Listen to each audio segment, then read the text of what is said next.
कितने अच्छे हैं, कितने अच्छे हैं सभी, कितने अच्छे, बहुत अच्छे हैं। तो आवाज है, भाइयों की आवाज नहीं आ रही, भाई कह रहे बस भाई अच्छे ही है बस, और क्या है।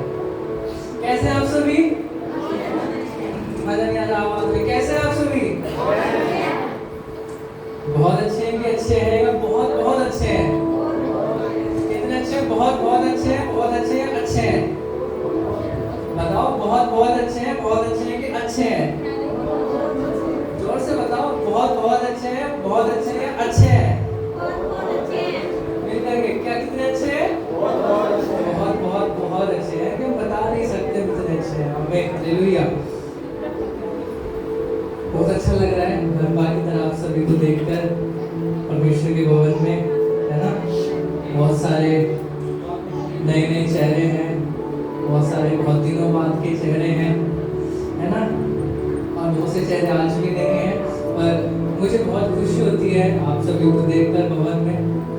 और है ना, जब मैं तो नहीं जानता आप उस भावना को समझेंगे नहीं समझेंगे, जब मतलब बड़ा परिवार होता है, वो अलग अलग जगह रहते हैं, वो जब वो एक परिवार जब साथ में आता है तो कितना मजा आता है ना। सब एक साथ खाते हैं, सब एक साथ एंजॉय करते हैं, नाचते हैं, है ना, सब एक साथ रहते हैं। ऐसे मुझे महसूस होता है जब आप सब आते हैं तो मुझे बहुत अच्छा लगता है। ऐसा लगता है कि मेरे जो बड़ा परिवार है मेरा, वो क्या हो गया है, एक साथ आ गया है। तो मैं आप सभी को स्वागत करता हूँ। और जैसे कि आप जान रहे हैं आज क्या है, आज क्या है, आज है पाम संडे। हिंदी में बोलते हैं खजूर, हिंदी में खजूर इतवार।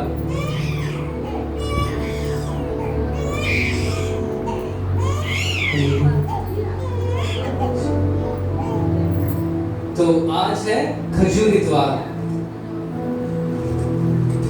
मैं चाहता हूं कि आप में से खड़ा होकर मुझे बताएं कि खजूर इतवार को होता क्या है, पाम संडे हम क्यों मनाते हैं। कोई भी एक दो जन मुझे खड़े होकर बताइए कि आज हम पाम संडे इसलिए मना रहे हैं, या फिर ये कारण है पाम संडे मनाने का।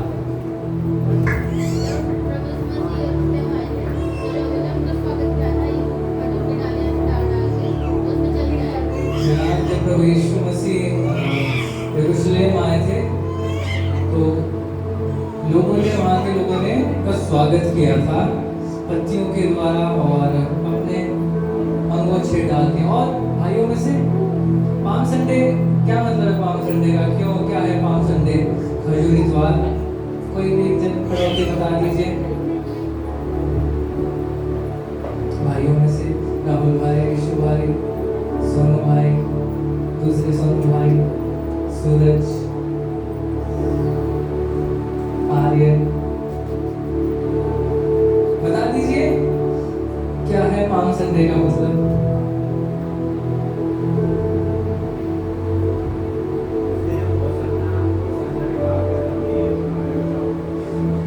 उस दिन होसन्ना होसन्ना के नारे लगे थे, जिसका अर्थ है हमें बचाओ, हमें बचाओ। बहुत अच्छा, चलिए आइए हम अपनी आंखों को बंद करेंगे और हम जल्दी से छोटी सी प्रार्थना करके हम आज के प्रचार के लिए अपने आप को तैयार रहेंगे। धन्यवाद परमेश्वर पिता, धन्यवाद करते हैं इस सुंदर समय के लिए पिता। मैं आपका धन्यवाद करता हूँ खुदा, और प्रार्थना करता हूँ खुदावन आज हमारे बीच में जो भी बातें हो खुदावन, वो तेरे वचन से, तेरी आत्मा से, तेरे सत्य से प्रकट कर पाए। तो वो तेरे भवन में सत्य का प्रचार हो और सत्य हमें स्वतंत्र करने पाए, ऐसे हम प्रार्थना करते हैं। सारा आदर, सारी महिमा को देते हैं, प्रार्थना यीशु के नाम से मांग लेते हैं, आमीन, आमीन। मैं सभी को जो ऊपर हैं, जो बाहर हैं, जो भवन में नहीं है, मैं बुलाना चाहता हूँ आप सभी भवन में आ जाइए। वचन का समय है, कृपया करके आप सभी भवन में उपस्थित रहें तो बहुत अच्छा है।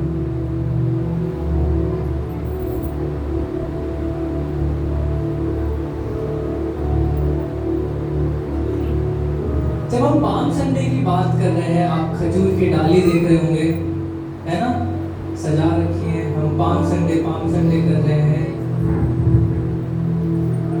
यीशु मसीह के जहाँ जन्म हुआ था वो जगह का नाम था यरूशलेम। क्या था? क्या नाम था?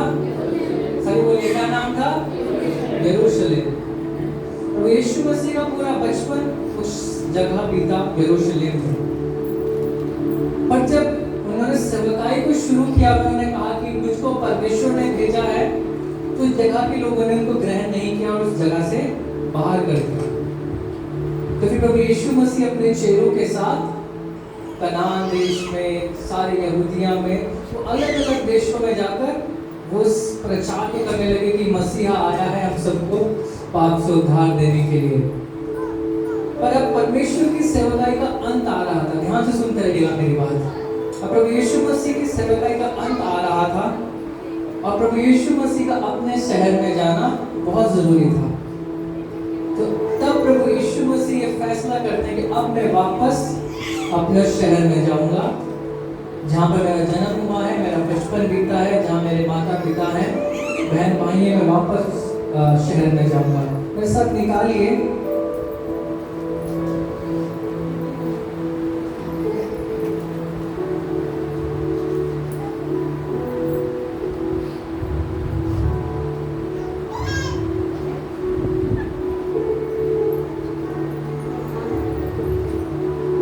लूका रचित सुसमाचार 19 अध्याय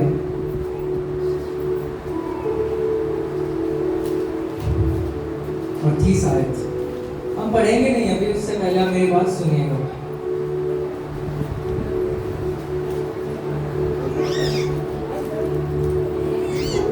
ध्यान से सुनिए, बड़े ध्यान से बच्चों, मेरी बात को ध्यान से सुनना। और फिर मैं लास्ट में आपसे एक सवाल पूछूंगा और सवाल का जो उत्तर देगा उसको फिर लास्ट में गिफ्ट मिलेगा। पर आपको मेरी बात सुननी पड़ेगी। लास्ट में सवाल पूछूंगा, जो आंसर दे देगा उसको गिफ्ट मिलेगा। वो कुछ भी हो सकता है, वो ड्रेस हो सकती है, वो साइकिल हो सकती है, वो कुछ भी हो सकता है। वो अब आप पे डिपेंड करता है कौन सवाल उसका उत्तर देगा। तो सुनिए, प्रभु यीशु मसीह, जैसे हमारा जनवरी फरवरी मार्च होता है ना, ऐसे यहूदियों का कैलेंडर थोड़ा अलग होता है। तो जिस महीने प्रभु यीशु मसीह ने प्रवेश किया वो महीना था निसान। कौन सा महीना? कौन सा? निसान। निसान महीने के 10वें दिन प्रभु यीशु मसीह ने क्या किया? अपने शहर में प्रवेश किया। अब मैं आपको ये क्यों बताऊं, ध्यान से सुनना। तो ये प्रथा थी, उस निसान महीने के 10वें दिन हर एक यहूदी अपने परिवार में एक भेड़ के बच्चे को, जिसमें कोई दोष नहीं हो, बिल्कुल साफ सुथरा को तैयार करे। क्यों? क्योंकि 4 दिन बाद फसह का पर्व आने वाला था और उसको बलिदान चढ़ाया जाना था। तो निसान महीने के 10वें दिन हर एक यहूदी घर एक बकरे के, भेड़ के बच्चे को, माफ कीजिएगा, भेड़ के बच्चे को निहाते थे, धुलाते थे, तैयार करते थे, कोई मिट्टी ना हो, वो तैयार करते ताकि 4 दिन बाद वो क्या कर सके? उस बच्चे को परमेश्वर के लिए बलिदान कर सके। अब परमेश्वर यीशु मसीह ने भी यही दिन अपने आप को उस शहर में प्रकट करने के लिए चूज किया। क्यों किया? क्योंकि हम जानते हैं प्रभु यीशु मसीह पवित्र मेमना बनकर हमारे लिए आए। तो देखिए, पुराने नियम का जो नियम था कि यहूदियों को निसान के 10वें दिन एक मेमने को तैयार करना है जो पवित्र हो, जिसमें दोष ना हो और जो उस परिवार के पाप को लेकर बलिदान हो सके। प्रभु यीशु मसीह भी अपने आप को उसी तरह एक पवित्र रूप से, एक निर्दोष रूप से अपने शहर में लेके जाते हैं ताकि उनको भी 4 दिन बाद क्या कर दिया जाए? उस जगह के लोगों के लिए बलिदान कर दिया जाए। और मैं आपको ये सोचना है इसलिए थी क्योंकि हम ये जान सके कि बाइबल में जो होता है वो ऐसे ही नहीं हो जाता। एक स्पेसिफिक दिन प्रभु यीशु मसीह ने चुना प्रवेश के लिए। अब यहूदियों के दिमाग में ये बात नहीं आई कि परमेश्वर यीशु मसीह ने यही दिन क्यों चूज किया। और जब हम पढ़ते हैं तो ये बात सामने आती है। अब प्रवेश करने से थोड़ी देर पहले चलते हैं। सपोज कीजिए देखना मेरी तरफ, ये ईस्ट है ना? सूरज किधर से निकलता है? किधर से? पूरब से। इंग्लिश में ईस्ट बोलते हैं। पूरब से, और ढलता कहाँ है? पश्चिम में, है ना, वेस्ट में। तो जिस समय प्रभु यीशु मसीह उस शहर में घुस रहे थे, तो घुस रहे थे ईस्ट की साइड से, पूरब से। और उसी समय, उसी सेम दिन, सेम टाइम पर पश्चिम से, वेस्ट से पिलातुस, यानी उस जगह का गवर्नर, है ना, वो भी एंट्री ले रहा था। यानी एक साइड से प्रभु यीशु मसीह आ रहे हैं, एक साइड से पिलातुस, उस शहर का गवर्नर, वो एक साइड से आ रहा है।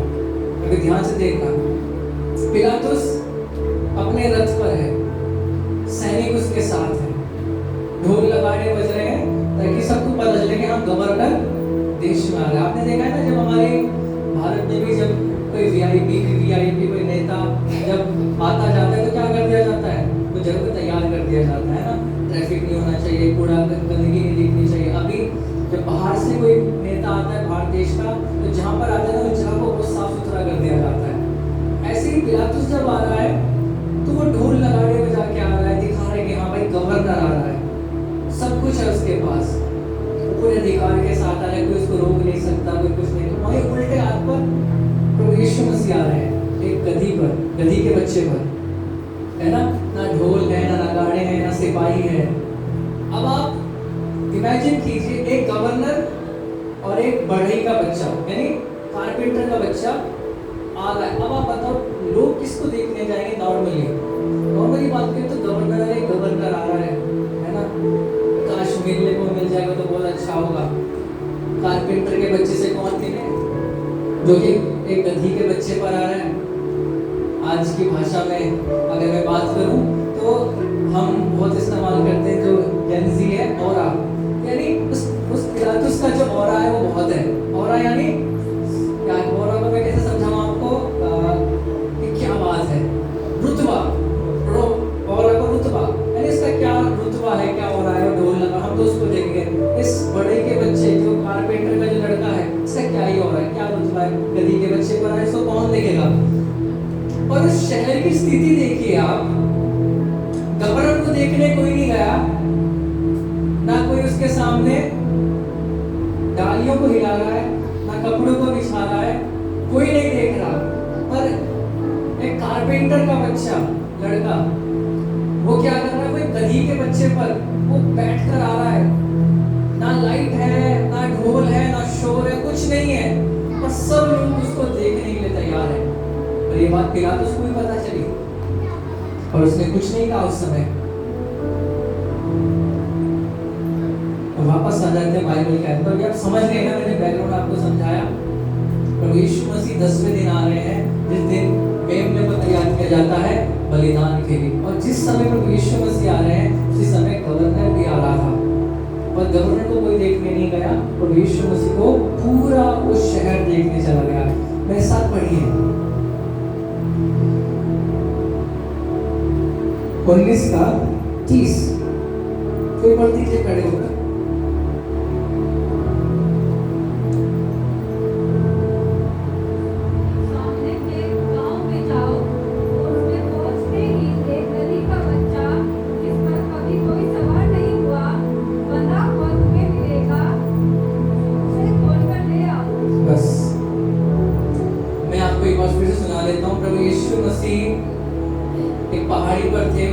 मुझे शहर में जाना है, मेरे पास कुछ जाने के लिए नहीं है। तो उसने अपने चेलों से कहा, देखो सामने गांव है, उस गांव में जो एक गधी मिलेगी, उस गधी के साथ एक बच्चा बंधा हुआ मिलेगा, जाओ उसको खोल लेना। और अगर उसका मालिक कहे कि कहाँ ले जाओ, तो बोलना कि स्वामी को इसका काम है कि वो लेके आ जाएगा। पर मैं आपको यहाँ पर एक चीज पे फोकस कराना चाहता हूँ, वो ये है कि प्रभु यीशु मसीह ने कहा वो उस बच्चे पर आज तक कोई सवार नहीं हुआ था। कभी किसी ने घुड़सवारी करी है? घुड़सवारी किसी ने नहीं करी? गधे की सवारी तो की नहीं होगी।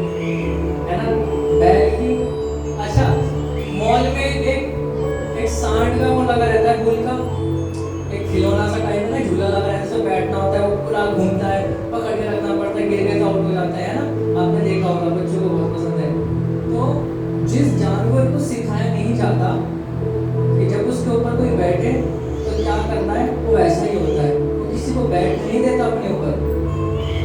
आप मेरी बात समझ रहे हो? हेलो, गुड मॉर्निंग, सभी मेरे साथ हैं। ठंडा मौसम हो रहा है, आप चिंता मत कीजिए, और ठंडा करने की हम तैयारी में लगे हुए हैं कि आप ठंडे ठंडे मौसम में बैठो और आपको और अच्छे से नींद आए। हालेलुया। सो कहा था मैं यहाँ था कि जब किसी जानवर को शिक्षा नहीं दी जाती, ट्रेन नहीं किया जाता चलाने के लिए, उस पर कोई बैठे तो कैसे उसको चलना है। जब किसी जानवर को सवारी में तैयार किया जाता है तो उसमें उसके कमर पर कुछ रखा जाता है ना, एक सीट बना के रखी जाती है, पैडल बना के रखा जाता है, उसकी आंखों के साइड में कुछ लगाया जाता है ना, उसके ऊपर रस्सी बांधे उसको कंट्रोल किया जा सके। और वो जानवर भी समझ जाता है कि हाँ मुझे ट्रेन किया जा रहा है और जब मुझ पर सवारी हो तो मुझे कैसे बर्ताव करना है। प्रभु यीशु मसीह स्पेसिफिकली बोलते हैं उस बच्चे पर आज तक कोई बैठा नहीं है। अब देखो, जब उस पर कोई बैठेगा तो आप मुझे बताओ उस जानवर का क्या बर्ताव होगा जिस पर आज तक कोई बैठा नहीं है? बताइए। पहले से वो बैठने नहीं देगा और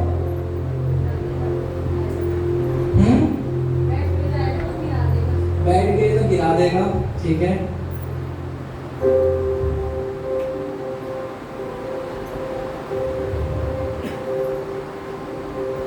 पता है, ध्यान से सुनना मेरी बात। आज आप और मैं भी कहीं ना कहीं उसी गधे के बच्चे की तरह है जिसने कभी भी अपने ऊपर किसी को अधिकार लेने नहीं दिया, है ना। हमारे अंदर भी वही आदत होती है कि हम कैसे हम समर्पण कर दें परमेश्वर को। हमें आदत नहीं है ना किसी की सुनने की, है कि नहीं, किसी की मानने की। क्यों हम परमेश्वर को अपने ऊपर सवारी करने दें? मुझे तो घर जाना है, परमेश्वर को घर जाना है। वो गधा बच्चा, वो भी उसकी स्थिति भी ऐसी ही थी, उसने आज तक अपने आप को किसी कंट्रोल में दिया ही नहीं, कभी अपने आप किसी के हाथ में नहीं दिया। और आज आप और मैं, हम भी वैसे ही होते कि हम अपने आप को किसी के कंट्रोल में देना नहीं चाहते, है कि नहीं बात? हाँ जी भाइयों, मैं कंट्रोल करूंगा मेरे जीवन को, मैं अपने जीवन का फैसला लूंगा, मैं अपने परिवार का फैसला लूंगा, मैं मेरे भविष्य का फैसला लूंगा, मैं मेरे बच्चों का फैसला लूंगा, मैं फैसला लूंगा। क्यों मैं अपने ऊपर परमेश्वर को सवार होने दूं? है कि नहीं भाइयों बहनों?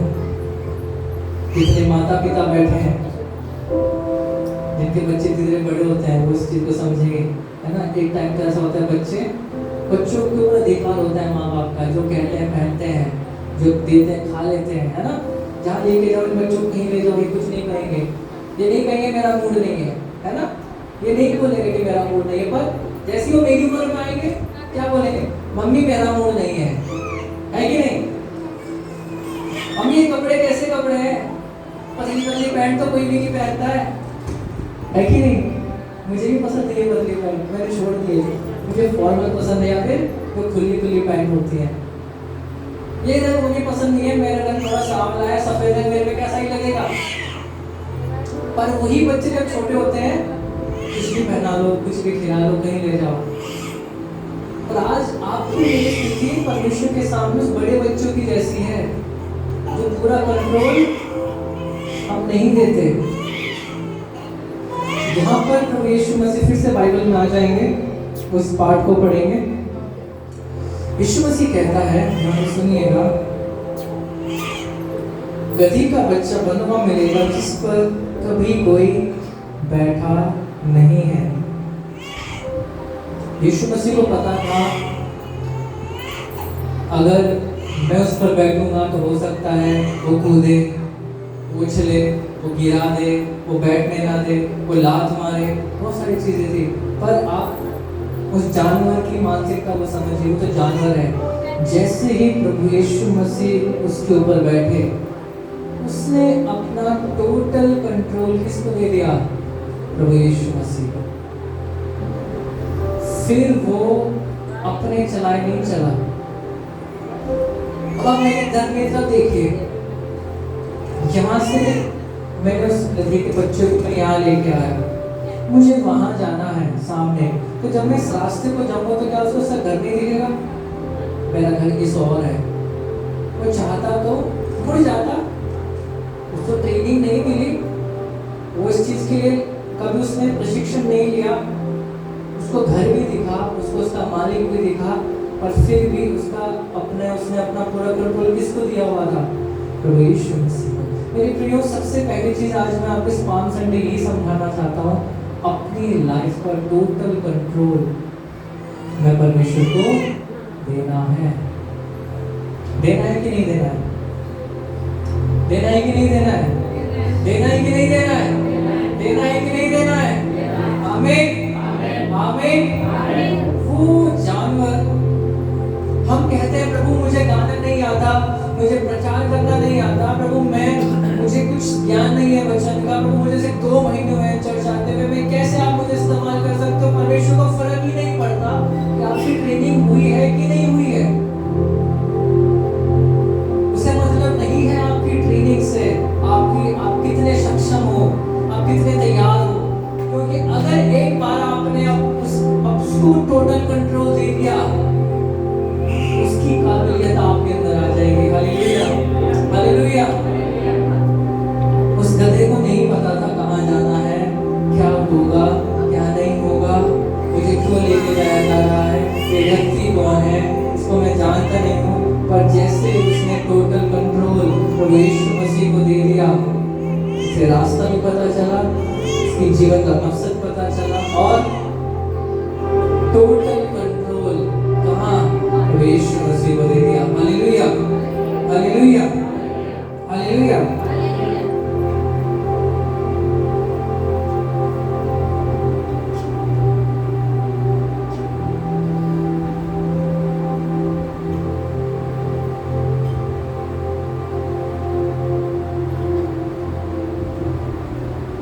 और ध्यान से सुनिए, आज मैं आपको जब देखता हूँ तो मेरा मन बहुत ही ज्यादा, कहते हैं, दुख से हो जाता है। पता है क्यों? कि मैं बीमारी को देखता हूँ, मैं बंधनों को देखता हूँ, मैं रुके हुए कामों को देखता हूँ, बस मैं उस टूटे हुए उस इंसान को देखता हूँ जो बस किसी तरह सर्वाइव करने की कोशिश कर रहा है। और मैं आज आपको कहता हूँ, अगर आप अपने जीवन का कंट्रोल उसके हाथ में दे देंगे, पूरी तरह से, संपूर्ण रूप से, तो अपने आप को उसके हाथों में दे देंगे, हर बीमारी के ऊपर उसका कंट्रोल होगा। आमीन, आमीन। हर बंधन के ऊपर उसका कंट्रोल होगा। आमीन, आमीन। हर लाचारी के ऊपर उसका कंट्रोल होगा, और जब आपके ऊपर उसका कंट्रोल होगा। आमीन। हमको सीखना है अपना कंट्रोल उसके हाथों में देने के लिए। हालेलुया।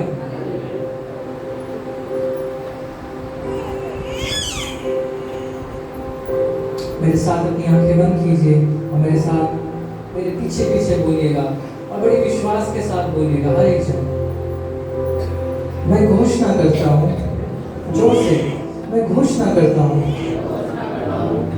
मैं अपने शरीर, अपने दिमाग के लिए भविष्यवाणी करता हूँ। परमेश्वर ने अपना सिंहासन मेरे जीवन में ग्रहण कर लिया है। कैंसर की कोशिशें, घोषणा कीजिए, कैंसर की कोशिशें, हर बंधन की कोशिशें, हर बीमारी की कोशिशें मेरे जीवन में असफल होती हैं। मैं, मेरा परिवार, मेरा भविष्य संपूर्ण रूप से परमेश्वर के, प्रभु यीशु मसीह के, पवित्र आत्मा के नियंत्रण में है। मैं अपना सब कुछ परमेश्वर के नियंत्रण में देता हूँ। मेरी हर परिस्थिति के ऊपर, मेरी हर बीमारी के ऊपर परमेश्वर विराजमान है और मैं विराजमान हूँ। यीशु के नाम में आमीन, आमीन, आमीन। देखिए, वचन से हट के एक बात मैं आपको बताता हूँ। जब घोषणाओं की बात करते हैं ना, तो यीशु के नाम में मैं घोषणा करूँ, इससे काम नहीं चलता। ठीक है, इससे काम नहीं चलता है। अगर आपके घर को कोई तोड़ने आए तो ऐसे कहोगे, अरे भाई मत तोड़ो, ऐसे कहोगे? कोई आपके घर को तोड़ने आ जाए, बुलडोजर देके, क्या कहोगे? अरे भाई मत तोड़ो, अरे रहने दे, ऐसे कहोगे क्या? अरे भाई मत तोड़ो, क्यों ऐसा कर रहा है, रहने दे, यीशु के नाम में। वो सुनेगा भी नहीं। कैसे बोलोगे कोई घर को तोड़ने आए? इतनी तेज नहीं बोलोगे आप, उतनी तेज आप उससे बात करोगे। अच्छा, हाथ में कुछ भी आए करोगे नहीं करोगे मारना शुरू कि कैसे मेरे घर पे हाथ लगा रहा है, कैसे मेरे घर को तोड़ने। तो जब आपके शरीर को शैतान टच करने की कोशिश करे तो क्यों आप चुप है? शैतान आपके परिवार को छूने की कोशिश करे, आप चुप होकर बात कर रहे हो, आपकी आवाज नहीं निकल रही, आपके भविष्य को वो नाश करने की ओर है, आप चुप है। आपके बच्चों को वो नाश करने की ओर है, आप कैसे चुप है? जब एक सांसारिक चीज, एक सांसारिक घर, उसको कोई कील ठोकरे आ जाए अन्य लोग, हम उसको तक धक्का मार सकते हैं। कोई आपके घर परिवार, आपके शरीर को नाश करने की ओर है और आप उसको बड़े प्यार से उससे बात कर रहे हैं। ये तो सही नहीं है ना? सही नहीं है ना?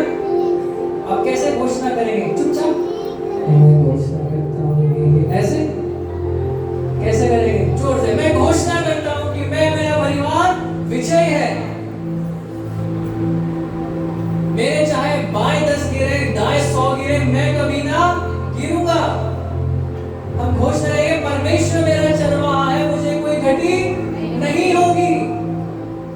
बोलिए, शैतान डर के भागेगा। कैसे भागेगा? डर के भागेगा आपसे। हालेलुया। और जब प्रभु यीशु मसीह उस शहर में आ रहे हैं ना, तो जब लोग भी क्या कर रहे हैं? होसन्ना, होसन्ना ऐसे कर रहे हैं, होसन्ना, होसन्ना नहीं, जोर से कह रहे हैं, होसन्ना, होसन्ना, राजाओं के राजा की होसन्ना। होसन्ना का मतलब पता है क्या है? हमें बचा, हमें बचा, अभी बचा। क्या मतलब है? हमें बचा, हमें बचा, अभी बचा। मैंने बताया ना, एक तरफ से पिलातुस आ रहा था।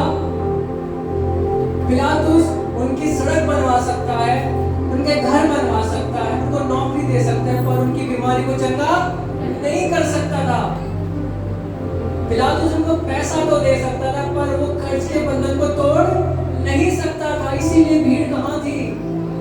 उस प्रभु यीशु मसीह के पास, क्योंकि वो बचना चाहते थे, वो आजाद होना चाहते थे। वो तैयार थे कहने के लिए कि हमें बचा, हमें बचा, हमें बचा। क्या आप लोग मेरे साथ हैं? क्या आप लोग मेरे साथ हैं? कितने लोग मेरे साथ हैं? हाथ दिखाओ। हालेलुया, हालेलुया, जोर से बोलिए हालेलुया, हालेलुया। आज आते सबसे पहले संपूर्ण कंट्रोल किसको देना है? परमेश्वर को। आपकी कुछ भी काबिलियत है, आपकी कुछ भी क्वालिफिकेशन है, आपने चाहे जीवन में कितना ही गलत किया हो, संपूर्ण समर्पण परमेश्वर को दे दीजिए, फिर कुछ चिंता करने की जरूरत नहीं है। आगे बढ़ते हैं।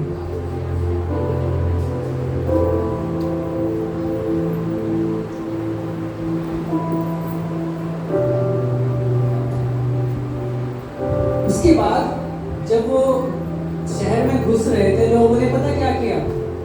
लोगों ने अपने वस्त्र उतारे और उसके उस रास्ते में डाल दे कि धूल मिट्टी ना लगे। अब ध्यान से सुनना, उस समय हर एक व्यक्ति का हर एक वस्त्र उसकी समाज में उसकी क्या जगह है उसको बताता था। भिखारियों के लिए अलग वस्त्र थे, फरीसियों के लिए अलग वस्त्र थे, जो वाइन बनाते थे उनके अलग कपड़े थे, जो खेती बाड़ी करते थे उनके अलग कपड़े थे। सुन रहे हैं मेरी बात? जो मिस्त्री लोग थे, जो घर बनाते थे उनके कपड़े अलग थे, है ना। जो नालियां साफ करते थे उनके कपड़े अलग थे। जो रिच फैमिली से थे, जो अमीर लोग थे उनके कपड़े अलग थे, जो गरीब थे उनके कपड़े अलग थे। पर सबने मिलकर अपने उन कपड़ों को क्या किया? यीशु के कदमों में डाल दिया। इसका मतलब समझिए, अब वो लोग मिलकर क्या कह रहे थे? अब हम में से कोई उच्च जाति का, नीच जाति का नहीं है, क्योंकि उस समाज ने क्या करा था? उन लोग के बीच में डिफरेंशिएशन कर दिया था कि ये ऊंचे हैं, ये नीचे हैं, ये नाली साफ करता है, ये भीख मांगता है, तो ये एक अमीर आदमी। पर सबने क्या किया? अपनी उस पहचान को कहाँ कर दिया? उस गधे के पैर के नीचे कर दिया। और आज की समस्या भी यही है हमारे अंदर, हम अपनी पहचान छोड़ना नहीं चाह रहे हैं। हम नहीं चाहते अपनी पहचान को छोड़ना। अरे परमेश्वर आपको बहुत ऊंचा लेके जाना चाहता है, पर उसके लिए अपनी आज की पहचान को कहाँ देना होगा? उसके चरणों में रखना होगा, नहीं रखना होगा? हाँ जी भाइयों, मैं जानता हूँ हम में से बहुत सारे भाई लोग बिजनेस करना चाहते हैं, बिजनेसमैन बनना चाहते हैं, आप बन जाएंगे, पर अपनी अभी की पहचान को कहाँ रख दीजिए? उसके चरणों में रख दीजिए। आप चाहते हैं आपका काम अच्छा चले, पर अपनी पहचान को कहाँ रखिए? जब आप इस भवन में आए तो आप कोई बिजनेसमैन बन के ना आए, कोई मजदूर बन के ना आए, गरीब अमीर बन के ना आए। आप उसके घर में जब आए तो उसकी औलाद बनकर आए। आमीन, आमीन, आमीन। जब आप इस घर में आए तो आपको सिद्ध बन के आने की जरूरत नहीं है, पवित्र बनकर आने की जरूरत नहीं है। मैं आगे बताता हूँ क्या होता है परमेश्वर के मंदिर में आगे। आपको केवल उसकी औलाद बनकर आने की जरूरत है। आप एक बात बताइए, एक बच्चा बाहर खेल रहा है सड़क पर, खेलता खेलता नाली में गिर गया, कहाँ जाएगा? कहाँ जाएगा? फिर वो अपने घर जाएगा ना, अपने घर जाएगा तो जाके फिर अपने आप को साफ करेगा। मैं 2 बार नाले में गिरा और दोनों बार मेरी मम्मी ने साफ किया, ठीक है? तो क्या आपको विश्वास नहीं है कि आपका पिता आपको साफ कर देगा? हाँ जी, नहीं है विश्वास? तो क्यों डरते हैं हम? जैसे हम हैं वैसे परमेश्वर के भवन में आने से क्यों हमारे को खौफ रहता है? पता नहीं परमेश्वर एक्सेप्ट करेगा या नहीं करेगा मुझे। जैसे हो आइए, हमारा परमेश्वर संसार के भगवानों की तरह नहीं है। वचन कहता है जब संसार के माता पिता बच्चों की रोटी मांगने पर उनको पत्थर नहीं देते, तो मैं तो तुम्हारा स्वर्गीय पिता हूँ, तुम्हें क्यों कर भली वस्तुएं ना दूंगा। अब आप मुझे बताइए, वो परमेश्वर जो ये कह रहा है कि मैं मांगने पर दूंगा, वो क्यों नहीं देगा? बशर्ते हम अपनी पहचान को पकड़ के ना रखें। उदाहरण के लिए मैं ये ना पकड़ रखूं कि मैं तो एक पास्टर का लड़का हूँ, है तो पढ़ा लिखा हूँ, मैं क्यों इस अनपढ़ के साथ बैठूं? अरे मैं तो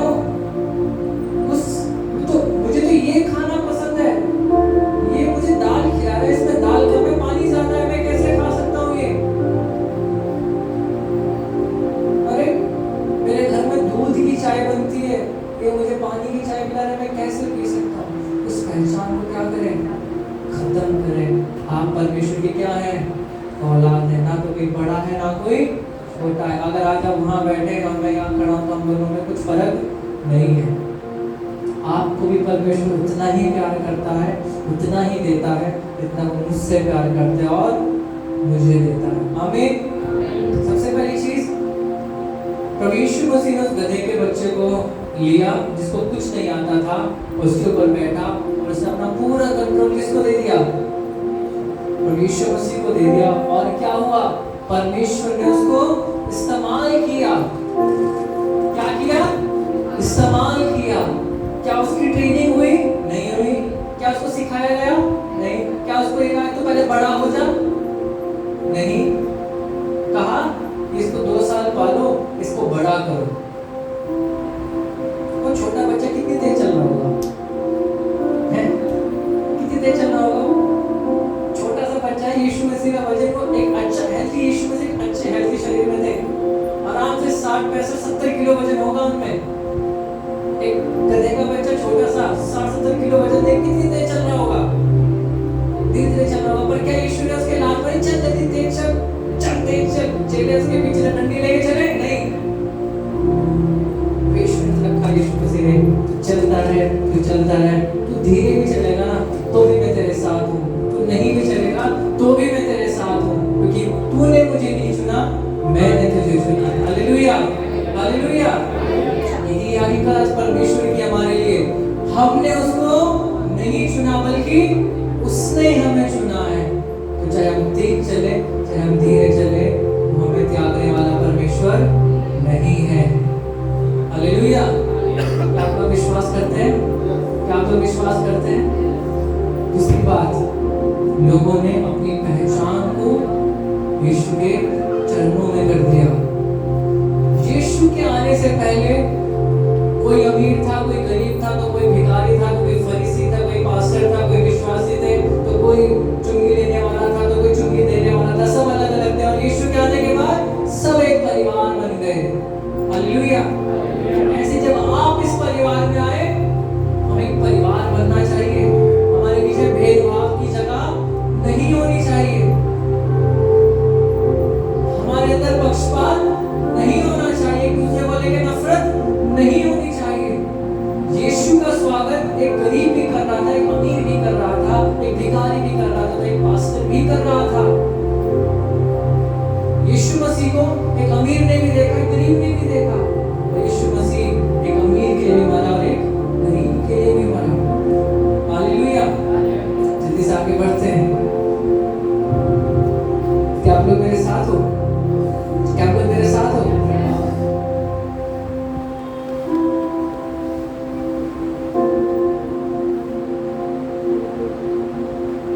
मेरे साथ आंखें बंद कीजिए और फिर से हम एक घोषणा करते हैं। तो जैसे मैंने आपको बताया, हमको चुपचाप से नहीं बोलना है, सोचने दो आपके पड़ोसी को क्या सोचना है।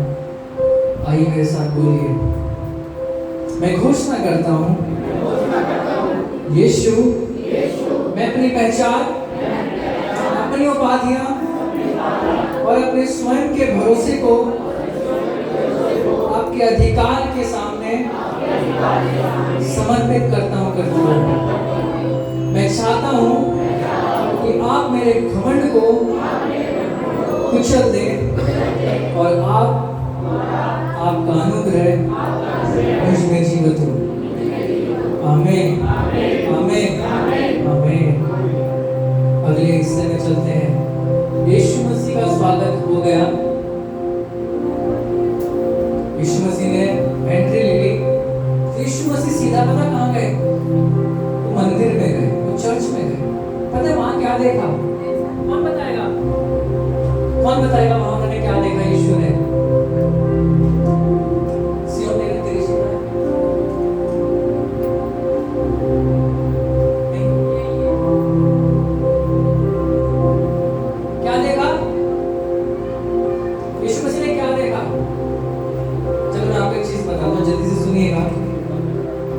उस समय मंदिर में बीमारों को अनुमति नहीं थी आने की।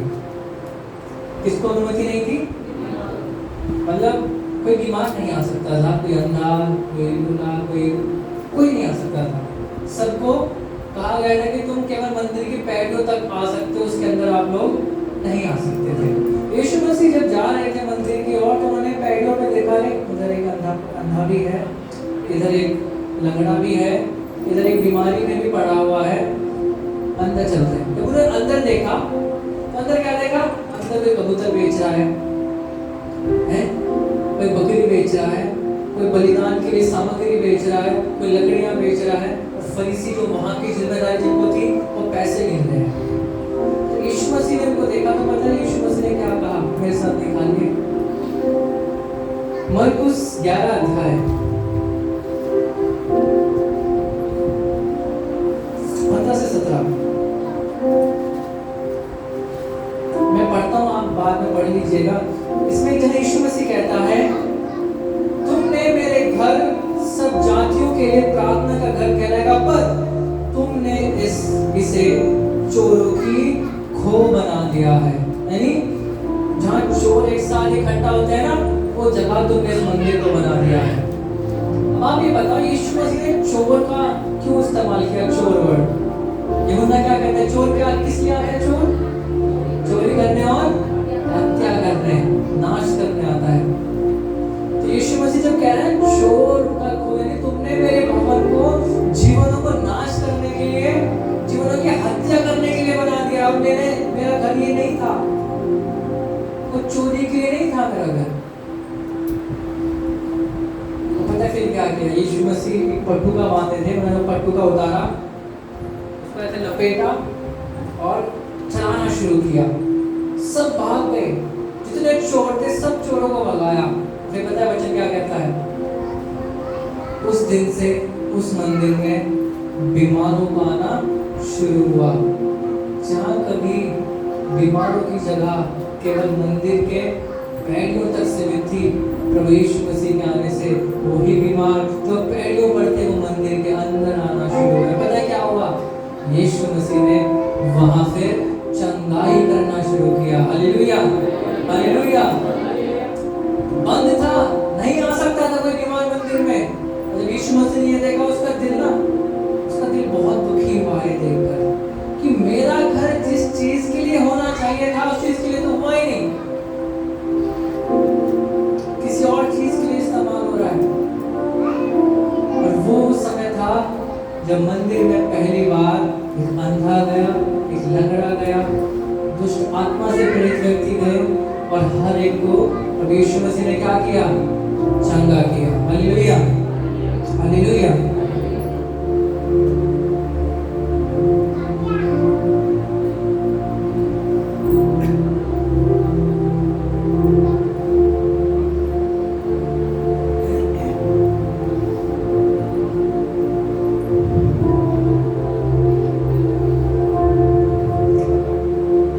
आप चाहते हैं यीशु मसीह आपको चंगा करे? हाँ जी, या आपके परिवार में चंगाई? कितने लोग चाहते हैं कि चंगाई आए आपके परिवार में, है ना? मैं आपसे सच कहता हूँ, चंगाई दूर नहीं है। पता है कहाँ है चंगाई? ये आप खड़े हो और ये भी चंगाई। कहाँ है? ये आप हो और ये भी चंगाई बिल्कुल पास में है। बस अपने जीवन से चोरों को भगा दीजिए। वो चोर क्या है? चोर में आप विश्वास का चोर, जो विश्वास करके नहीं देता कि आप कभी ठीक भी हो सकते हो। वो ये कहता है कि अब तो समय बहुत हो गया, अभी बीमारी कभी जा नहीं सकती है। चोर जो आप शरीर को दिखाते हैं, देख तेरा शरीर कितना खराब हो गया है, देख तेरा हालत कितनी खराब हो गई है, क्या तू ठीक नहीं हो सकता? उस चोर को भगाना होगा। अपना पूरा कंट्रोल परमेश्वर को देना होगा, अपनी पहचान परमेश्वर के हाथों में देना होगा, अपने आप को परमेश्वर का बेटा बेटी कहना होगा और जीवन में हर एक चोर को बनाना होगा। पता है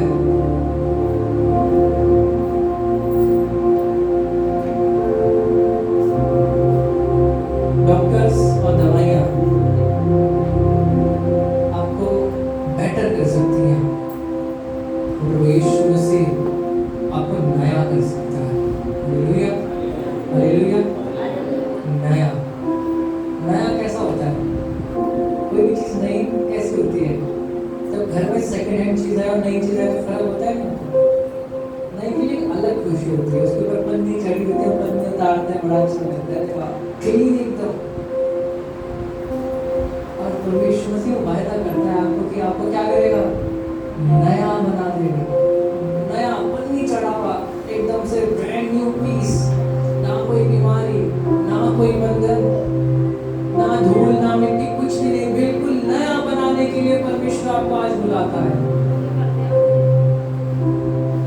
वचन पता क्या कहता है, देखो पुरानी बातें बीत गई और सब कुछ क्या हो गया है, बेटर हो गया है। बेटर का है नहीं, 10% अच्छा हो गया है, 90% अच्छा हो गया है। क्या कहता है वचन, नया हो गया है।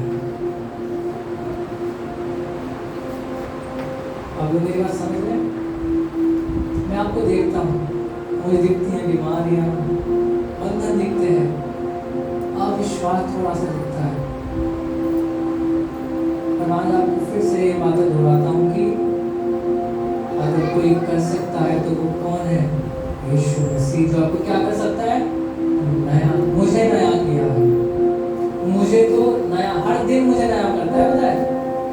अब मैं सो जाऊंगा ना, आपको जब सुबह उठूंगा तो एकदम नया होकर उठूंगा। पता है मैं बात बड़े परमेश्वर में बड़े घमंड से कहता हूँ कि आज तक 24 साल का हो जाऊंगा कुछ महीनों बाद, मैं तो डॉक्टर के पास नहीं गया और ना कभी जाऊंगा। हाँ, बुखार हुआ 2 घंटे 3 घंटे के लिए, खत्म, ठंडा कुछ बर्फ पी लिया तो गला खराब हो गया, पर आज तक डॉक्टर के पास नहीं गया। 1 दिन से ज्यादा दवाई तो मैंने आज तक कभी खाई ही नहीं। पता है मैं कभी कभी क्या करता हूँ, कभी कभी मुझे दवाई दे रही, दवाई खा लेना, मैं दवाई लेता हूँ और फेंक देता हूँ कि चलो खा ली दवाई।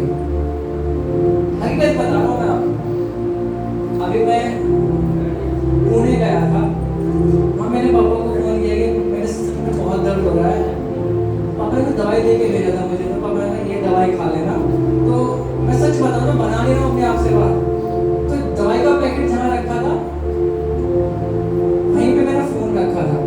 जैसे ही मैं दवाई उठाने लगा, मेरे फोन की नोटिफिकेशन आई, क्योंकि बाइबल का ऐप है, इस बाइबल में नोटिफिकेशन है, पता है क्या लिखा है, पता है क्या लिखा है, लिखाया कि मैं तुमसे सच सच कहता हूँ कि अगर तुम्हारे अंदर दही के दाने की जितना भी विश्वास है, इस पहाड़ को कहो कि गिर जाए तो गिर जाएगा।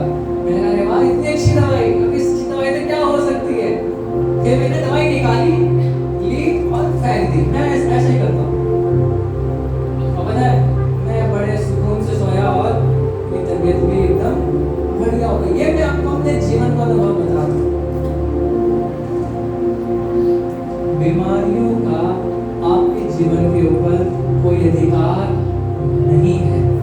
बोलिए, मैं घोषणा करता हूँ जोर से, मैं घोषणा करता हूँ जोर से, मैं घोषणा करता हूँ, बीमारियों का मेरे ऊपर, मेरे परिवार के ऊपर, मेरे भविष्य में, मेरे आज में, मेरे बच्चों में कोई भी अधिकार नहीं है।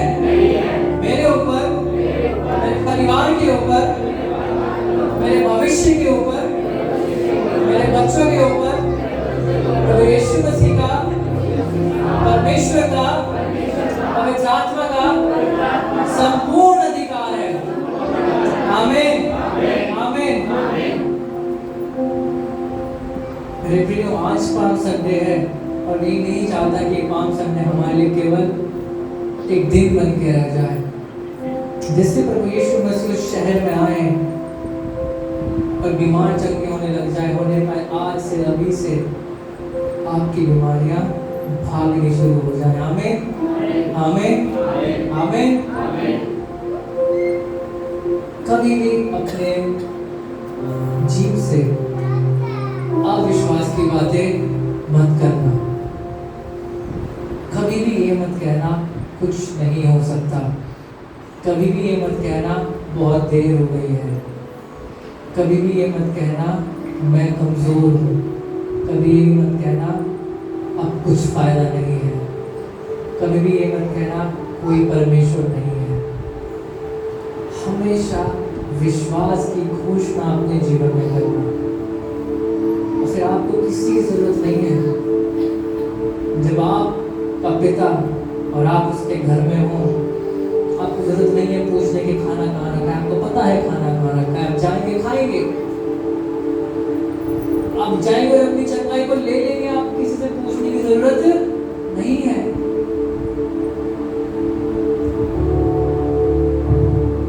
कितने लोग जानते हैं मेरी मम्मी जो है वो मजले से गिरी थी? कितने लोग जानते हैं? जो लोग नहीं जानते मैं बताता हूँ। मेरी मम्मी को देखा है आपने? देखा है ना? 20 किलो की है ना?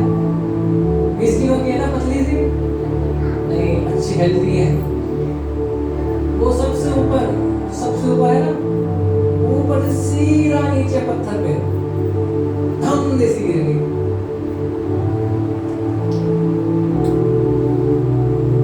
मजे की बात यह कुछ भी नहीं हो। हालेलुया। पैर की जो एड़ी थी उसका चूरा हो गया। डॉक्टर ने कहा इसमें तो रॉड डलेगी, अगर नहीं डलेगी तो तुम कभी चल भी नहीं पाओगे। मम्मी ने कहा अच्छा चैलेंज कर रहे हो मेरे परमेश्वर को, तुम कह रहे हो कि मेरी प्रार्थनाओं से ज्यादा मजबूत रॉड है। ठीक है, मैं तुम्हें दिखाती हूँ कि प्रार्थना ज्यादा मजबूत है उस लोहे की रॉड से। प्रार्थना की राजा आप देखते हो, नाचती भी है, कूदती भी है, चलती भी है, स्कूटी भी चलाती है, साइकिल भी चलाती है, बाइक है तो बाइक भी चला लेगी। उनके पैर में रॉड नहीं है, उनके पैरों में परमेश्वर की सामर्थ है। Hallelujah, hallelujah. मैं भी गिरा था छत से, इसी फ्लोर से नीचे गिरा था, बच्चा ही था मैं, फर्स्ट गिरा, धम से गिरा। जब मैं गिर रहा हूँ स्लो मोशन में सब कुछ दिख रहा है, इधर से ईंट गिर रही है, इधर से ईंट गिरी है, मैं धम जैसे गिरा। मैं अगर सच बताऊँ ना, मेरे शरीर में मुझे दर्द महसूस ही नहीं हुआ, एक भी हड्डी नहीं टूटी, कोई चोट तक नहीं आई। दवाई भी एक दो दिन ही खानी होगी बस। और आज आपके सामने खड़ा हूं मैं, मुझे लगता है गिरने की वजह से मेरी हाइट परमेश्वर ने बढ़ा दी। Hallelujah, hallelujah. क्रिसमस का समय था, मैं और एक लड़का, हम लोग स्कूटी पे थे, मैंने कीबोर्ड पकड़ा हुआ था, हम रोड क्रॉस कर रहे हैं, सामने से बुलेट आ गई, बुलेट ने पूरी तेज हमारी स्कूटी में मारी। मैंने लेदर की जैकेट पहनी थी, लेदर की जैकेट पूरी छील गई, स्कूटी का पूरा फेस खत्म हो गया। कुछ देर के बाद स्कूटी भी नहीं चल पाई। और जब मैंने अपने आप को देखा, एक खरोंच मेरे ऊपर नहीं थी। एक खरोंच क्या होती है? मेरा कीबोर्ड झुका तू सही सलामत, गिटार भी था, झुका तू सही सलामत। वो लड़का जो चला रहा था, एक खरोंच कैसी होती है, खरोंच तक नहीं आई। आज मैं आपके सामने खड़ा हूँ सही सलामत, एकदम अच्छे से। मुझे पापा छोड़ने गए सिलीगुड़ी। जब छोड़ने गए तो इधर अपना वेस्ट बंगाल की तरफ ट्रेन में आग लगनी शुरू हो गई, लोगों ने सब कुछ करना शुरू कर दिया।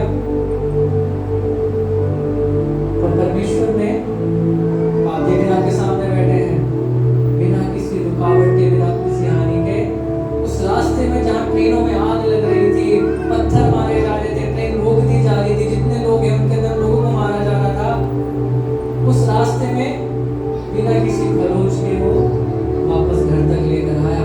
आमीन, आमीन, आमीन। एक बेटा आया, कलीसिया में, उसे दिल में छेद था। डॉक्टर ने कहा 2 महीने भी जी जाए तो बहुत बड़ी बात है। आज हर जनवरी में उसका जन्मदिन मनाते हैं। 7-8 साल का हो चुका है, खेलता कूदता अच्छा है। कौन कर रहा है? वो जो एक गधी के बच्चे पर बैठ के आया था, 14 साल का हो गया वो लड़का। लेकिन डॉक्टर ने कहा 2 महीने भी जी जाए तो बहुत बड़ी बात है।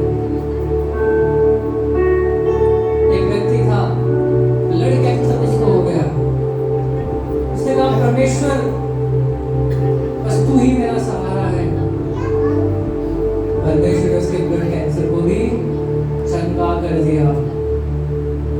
क्या बड़ा है हमारे परमेश्वर के लिए, क्या चीज बड़ी है। एक बहन थी, कई साल हो गए, बच्चे नहीं हो रहे, होते हैं तो नॉर्मल नहीं होते, कभी पैर नहीं है तो कभी कुछ नहीं, कभी फेफड़ा नहीं है। परमेश्वर ने उनको पता क्या दिया? कोई जुड़वा बच्चे दिए। हालेलुया, सही सलामत एकदम।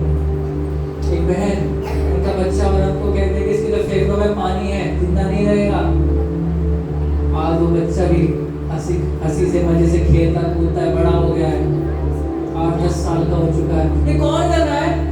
कोई पास्टर कर रहा है क्या? मैं कर रहा हूँ? कौन कर रहा है?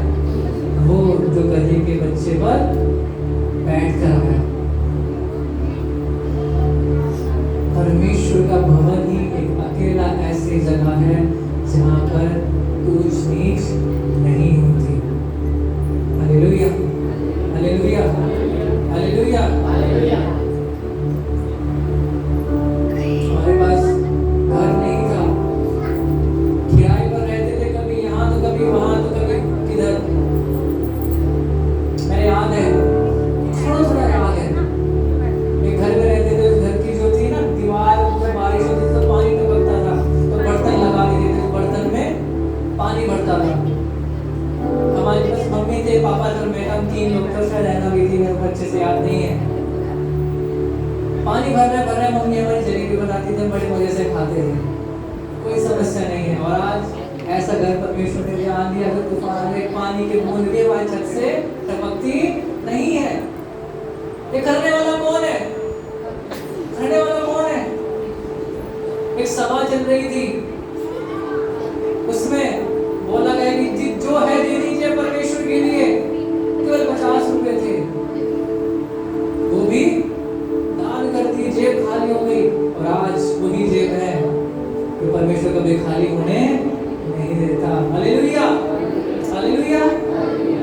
करने वाला कौन? करने वाला कौन? एक ऐसा समय था, हम कहते हैं परमेश्वर, हमारा परिवार टूटा जा रहा है, टूट रहा है परमेश्वर। आज परमेश्वर ने इतना बड़ा परिवार दे दिया है कि लोग अचंभा करते हैं, कैसे मैनेज कर रहे हो भाई, कैसे कर रहे हो? करने वाला कौन है? परमेश्वर पिता। हालेलुया। मेरे प्रियो, आज का दिन आपके लिए केवल ये ना कि इसको पान संडे है, पत्तियां लगी है, आया होगा, अपने घर आया होगा, होने पाए। आज हम अपने जीवन में भी उसको क्या करें? उसको इनवाइट करें, उसको वेलकम करें। जैसे वो लोग कह रहे थे ना, होशन्ना होशन्ना। आज जब आप प्रार्थना करेंगे, जोर से बोलेगा, प्रभु मुझे ये चाहिए, मुझे ये चाहिए और अभी चाहिए। कब चाहिए? बोलिए अभी चाहिए, बोलिए अभी चाहिए, जोर से बोलो अभी चाहिए। चंगाई चाहिए, अभी चाहिए। छुटकारा चाहिए, अभी चाहिए। चंगाई चाहिए, छुटकारा चाहिए, बेदारी चाहिए, आशीष चाहिए, अभी चाहिए। गीत गाते हैं ना, और चाहिए, और ड्रमर नहीं है, एकदम गाते अच्छे से, बहुत मजा आता है ना प्रार्थना करने में। और चाहिए, और चाहिए। अब एक चीज बताऊं, जब मंदिर में प्रभु यीशु मसीह उन बीमारों को चंगा कर रहा था ना, तो वो जानता था कि इन बीमारों के लिए, इन्हीं बीमारों की आवाज मुझे कहेंगे कि किसको क्रूस दो, और 4 दिन बाद मुझे बलिदान होना पड़ेगा। और फिर भी वो क्या करता है? उन बीमारों को चंगा करता है। वही लोग जो उसके सामने अपने कपड़े डाल रहे थे, यीशु मसीह जानता था 4 दिन बाद यही कहेंगे, इसको क्रूस दे दो। फिर भी वो क्या करता है? अपने आप को निसान महीने के 10वें दिन एक पवित्र निर्दोष मेमना बनाकर परमेश्वर के कहाँ ले जाता है? मंदिर में अपने आप को प्रकट करता है कि परमेश्वर ये रहा हूँ मैं, तेरा बेटा पवित्र मेमना इन सब के लिए बलिदान होने के लिए। शुरुआत में जो कानून दिया गया उसमें कहा गया निसान महीने के 10वें दिन एक पवित्र सिद्ध मेमना तैयार करना और परमेश्वर के भवन में लेके जाना। नए नियम में प्रभु यीशु मसीह जब अपनी सेवकाई को पूरी करने के लिए होते हैं, उसी कानून को पूरा करने के लिए परमेश्वर ने दिया था, अपने आप को पवित्र निर्दोष मेमना बनाकर कहाँ ले जाते हैं? परमेश्वर के भवन में लेके जाते हैं। जब यीशु मसीह कहता है ना कि मैं कानून को खत्म करने नहीं बल्कि पूरा करने, यानी जो कुछ कानून हमें करना था वो क्या कहता है? उस सबको मैं करके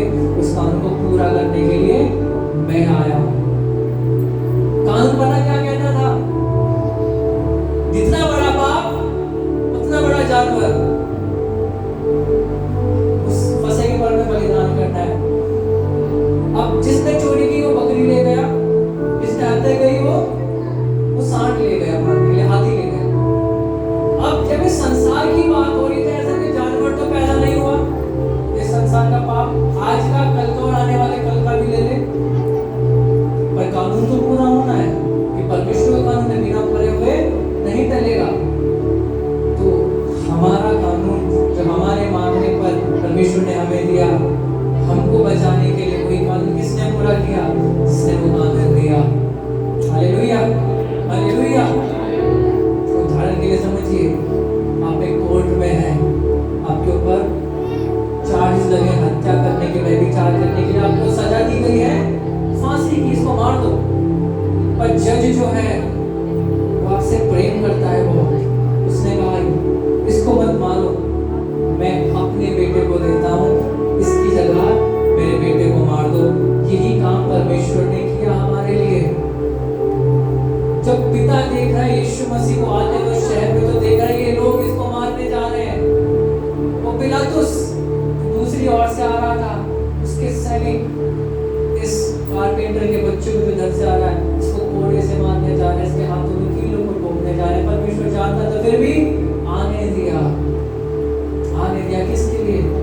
ताकि आप चंगे हो सके, ताकि आप छुटकारा पा सके, ताकि आप उसके घर में, उसके परिवार में क्या हो सके? शामिल हो सके। और इसी के साथ मैं आपको आने वाले फ्राइडे के लिए मैं आपको इनवाइट करता हूँ। जो आने वाला शुक्रवार है वो इस आगे की कहानी है। जब प्रभु यीशु मसीह आए, उसके बाद उनके साथ क्या हुआ? वो दिन है जब प्रभु यीशु मसीह को सूली पर टांग दिया गया। ये देख रहे हैं ना अभी क्रूस, आज इस क्रूस पर हमने डाली लगाई है।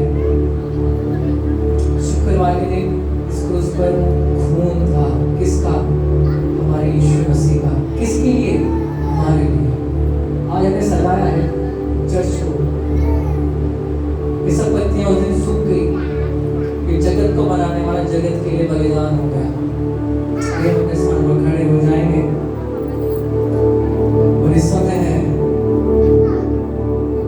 जैसे हम सीख रहे थे, संपूर्ण जो नियंत्रण है अपने जीवन का, अपने परिवार के जीवन का, अपने भविष्य का परमेश्वर को दे, अपनी पहचान को परमेश्वर के हाथों में दे।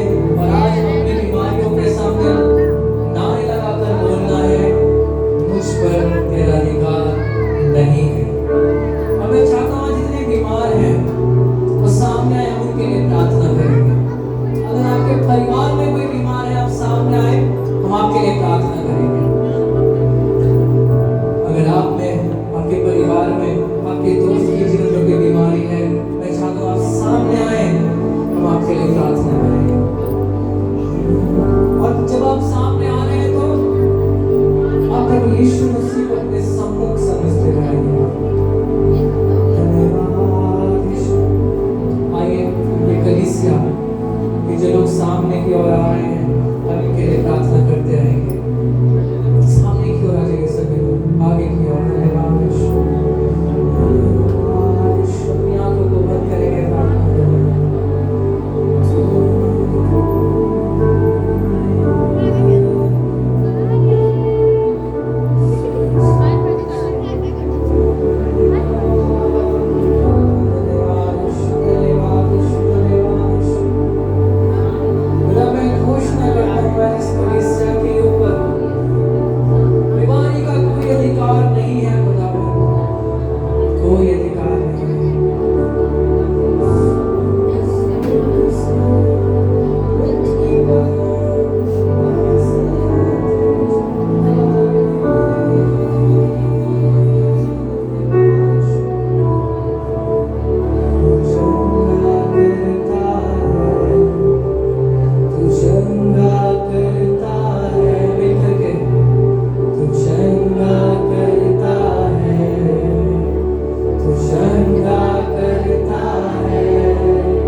जीवन देता है।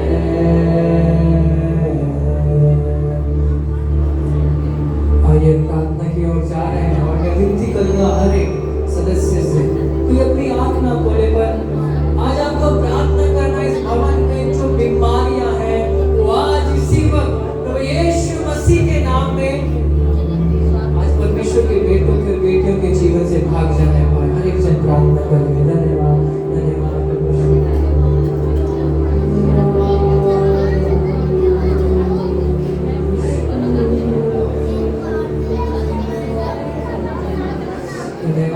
हर एक जन प्रार्थना करें, कोई चुप ना रहे।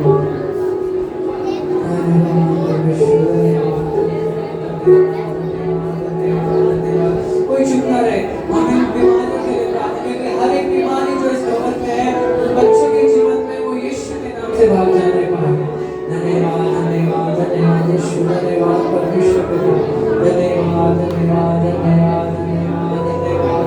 हमारा खासे कहने के माता का महाशय कहते हैं मेरे साथ, पूरा हमारा लाके मेरा चंदा महाशय कहते हैं।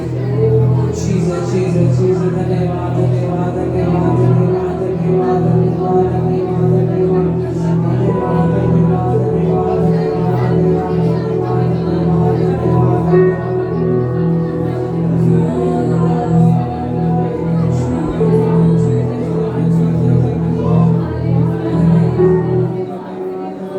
हम प्रार्थना करते रहेंगे, हम प्रार्थना करते रहेंगे। Thank you, Jesus. Thank you, Lord. Thank you, Jesus. Thank you, Jesus.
Thank you.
तेरी दया कभी कम ना होगी,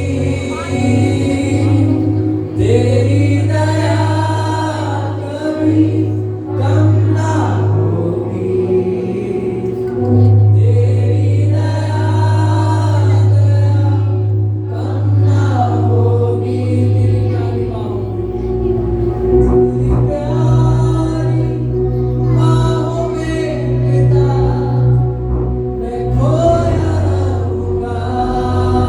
तू भला है, तू भला है, जान कर पिता के मेरी सांसें मैं लूंगा। तेरी प्यारी बाहों में पिता मैं खोया रहूंगा। विश्वास से कहिएगा वो भला है, वो भला है, जान कर पिता तेरी सांसें मैं लूंगा। जाना मैंने तेरे प्रेम से डरकर, ना कोई उत्तर मेरे सवालों का, हर सांस में तेरी भलाई, तेरी दया का गवाह बनूंगा। जाना मैंने तेरे प्रेम से डरकर, ना कोई उत्तर मेरे सवालों का, हर सांस में तेरी दयाई, तेरी दया का गवाह बनूंगा। तेरी प्यारी बाहों में पिता खोया रहूंगा। तू भला है, जान कर पिता तेरी सांसें मैं लूंगा। तू भला है, तू भला है, जान कर पिता तेरी सांसें मैं लूंगा। तू भला है, तू भला है, जान कर पिता तेरी सांसें मैं लूंगा। आइए प्रार्थना करेंगे। स्वर्गीय पिता, हमें प्रेम करने वाले परमेश्वर, दया से भरे, भलाई करने वाले परमेश्वर पिता, आपका कोटि कोटि धन्यवाद हर एक चीज के लिए परमेश्वर। मैं यहाँ पर उपस्थित मेरे हर एक बेटे को, तेरे हर एक बेटी को प्रभु तेरे सामर्थ्य हाथों में दे देता हूँ पिता। आज आपने हमसे बातचीत किया, मैं सच में प्रभु आपका धन्यवाद करता हूँ। होने पाए प्रभु आज से हमारे जीवन में प्रभु केवल तेरा नियंत्रण रहने पाए यीशु के नाम में। I pray Lord, may you rule in our life Jesus. I declare your control over our life Lord. प्रभु मैं हमारे जीवन पर तेरा नियंत्रण को घोषणा कर देता हूँ पिता। मुझे विश्वास है आपने हमारी प्रार्थना को सुना। धन्यवाद करता हूँ सुनते समय। सारा आदर, सारी महिमा केवल आपको मिल जाए। इस प्रार्थना को हमारे उद्धारकर्ता आपके बेटे प्रभु यीशु के नाम से मांग लेता हूँ। सभी मिलकर कहें आमीन, आमीन, आमीन। आइए हम सब मिलकर के अपने हाथों को स्वर्ग की ओर उठाएं, अंतिम प्रार्थना करके हम समाप्त करें। ऐ हमारे पिता, तुम जो स्वर्ग में है, तेरा नाम पवित्र माना जाए, तेरा राज्य आए, तेरी इच्छा जैसे स्वर्ग में पूरी होती है वैसे ही पृथ्वी पर भी हो। हमारे दिन भर की रोटी आज हमें दे, जैसे हमने अपने अपराधों को क्षमा किया है, तू भी हमारे अपराधों को क्षमा कर। हमें परीक्षा में वरन बुराई से बचा, क्योंकि राज्य और पराक्रम और महिमा सदा आप ही के। सब मिलकर कहें आमीन। अब हमारे पिता परमेश्वर प्रभु यीशु मसीह का प्रेम और अनुग्रह, पवित्र आत्मा की संगति और उसकी सहभागिता अब से लेकर जब तक प्रभु यीशु मसीह अपनी पवित्र कलीसिया को लेने के लिए आते हैं, इस कलीसिया के साथ, संसार की तमाम कलीसियाओं के साथ और तमाम पवित्र संतों के साथ युगानी एक समान होती रहे। आमीन, आमीन, आमीन, हालेलुया।